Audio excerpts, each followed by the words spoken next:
1947, 1952, 1971 পরে এই একবিংশ শতাব্দীতে নতুন আরেকটি অধ্যায়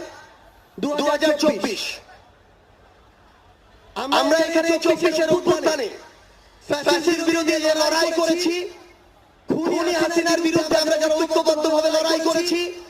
বাংলাদেশের ফ্যাসিস্ট বিরোধী সকল রাজনৈতিক দলের মতের, ধর্মের, বর্ণের, বয়সের যে মানুষ আমরা আজকে এখানে ঐক্যবদ্ধ হয়েছি, আমরা প্রথমে কৃতজ্ঞতা জানাতে চাই বাংলাদেশের ফ্যাসিস্ট বিরোধী লড়াইয়ের যত রাজনৈতিক দল ছিল যারা আজকে এখানে উপস্থিত হয়েছেন,